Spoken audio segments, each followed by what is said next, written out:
Detroit Den 313. It's your boy Will back with another episode. Detroit Lions content coming to you live from the hot spot in this basement, man. From the office. I'm ready to talk some Detroit Lions football. And for once lately, it will not be doom and gloom. I think the Detroit Lions may have been maybe just gifted a couple of lifelines. We'll see how you guys feel about that. But before we get into that, please, man, hit that subscribe button, man. It's so many of you guys that watch this channel continuously because the analytics tell us, but you don't hit the subscribe button. That thing is free, man. Help us out. Hit that subscribe button. But let's get into it. First thing I want to get into is this injury report and talk about some of these players. Taylor Decker, no practice. Kirby Joseph, no practice. Khalif Raymond, no practice. Panay, no practice. St. Brown, no practice. Brock Wright, Shane Zylstra, no practice. Limited practice. Coyote Awasika, Brian Branch, Graham Glasgow, and then Sayoni Vatke.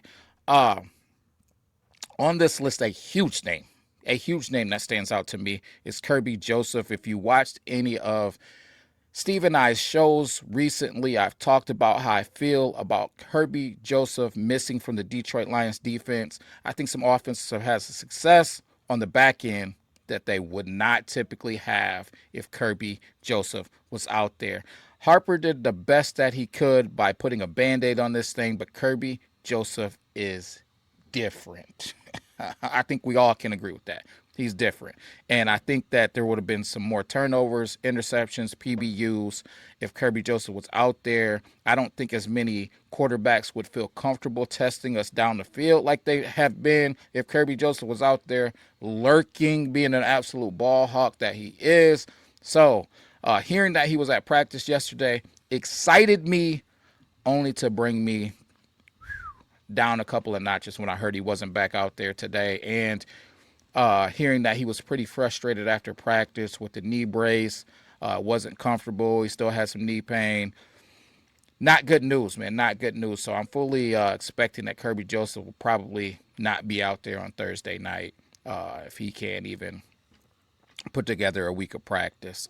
Hopefully I'm wrong, though. Hopefully I'm wrong. Don't know one way or another. But then the lineman not practicing, Panay Sewell a little banged up, Coyote Awasika, who's already a reserve, Taylor Decker, we know he's managing a shoulder. Those are all things, man, too, that are a big deal. But then we got to get into this one. TA puts it out on Instagram, man. Probably out for the rest of the season. Knew he was going to IR. Didn't know for sure if it'd be the rest of the season, even though we got 5 games left and pretty much, hey,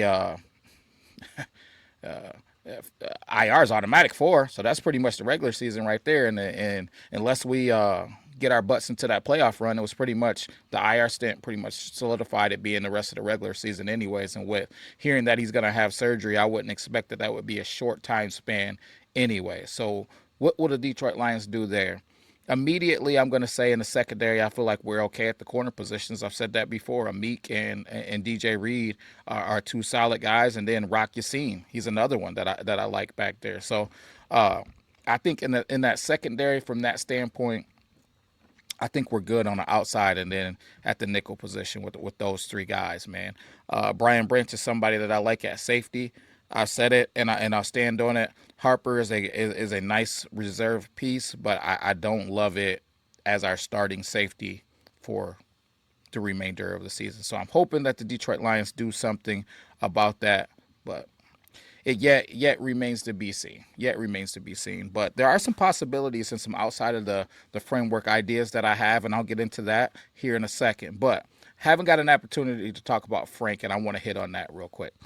I think this whole Frank hamstring situation, I think is some baloney. And maybe I just don't know what I'm talking about, but I feel like Frank seen the writing on the wall, and Frank was like, hey, listen, I'm not going to subject myself to punishing my body if it's not in pursuit of a Super Bowl. And I got no complaints about that. Okay. I seen Frank ended up on the commissioner's exempts list. I didn't even know that that's a thing. Full transparency. I don't know. Commissioner exempts list.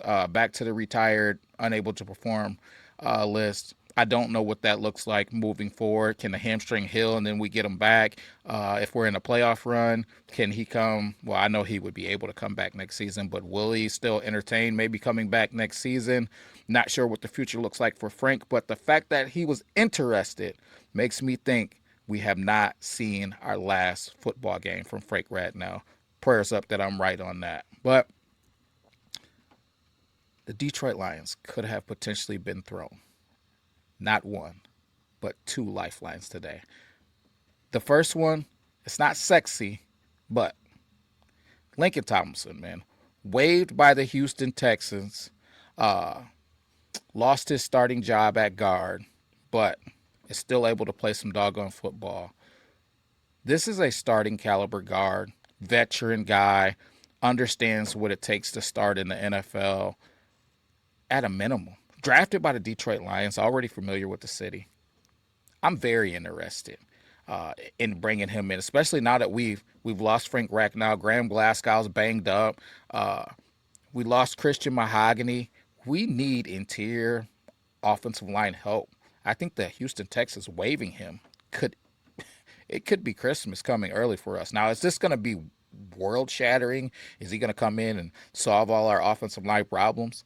No, but could he potentially be a better answer than me watching Coyote Awasika?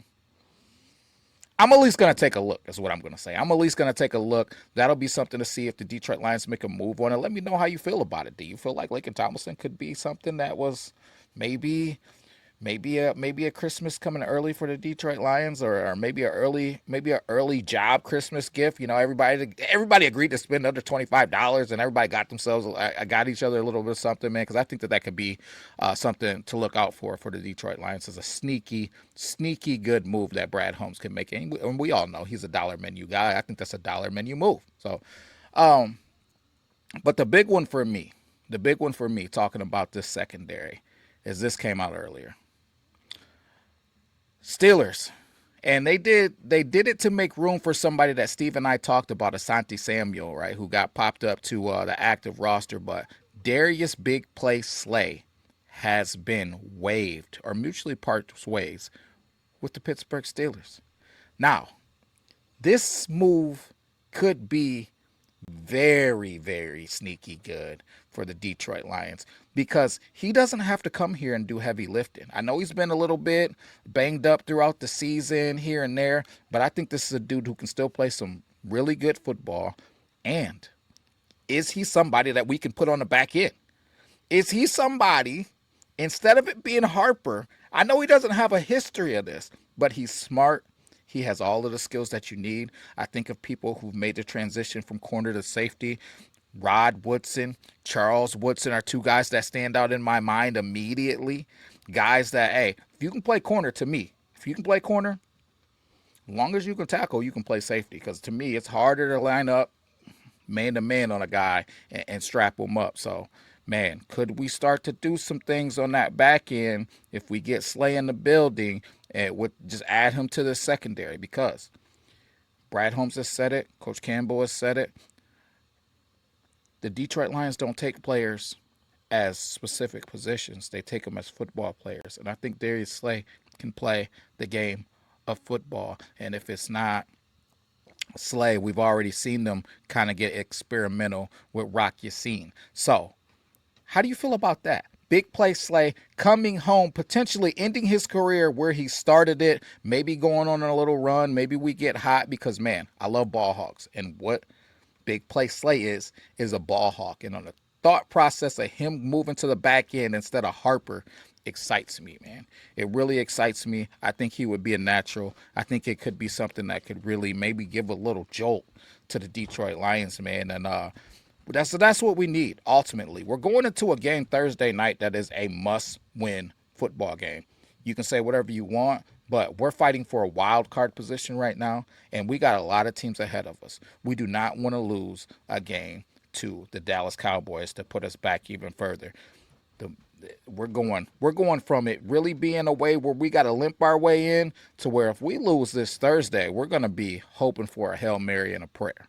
So, Just want to come on here and talk a little bit of Detroit Lions football. I don't think that it's doom and gloom. It's not over. People stop selling your season tickets. People stop quitting on the football team. We got to keep fighting until the we're mathematically out of this thing. Let's start there. And even if that did happen, then we start preparing for next season. I'm sick of everybody being so doom and gloom and down and out.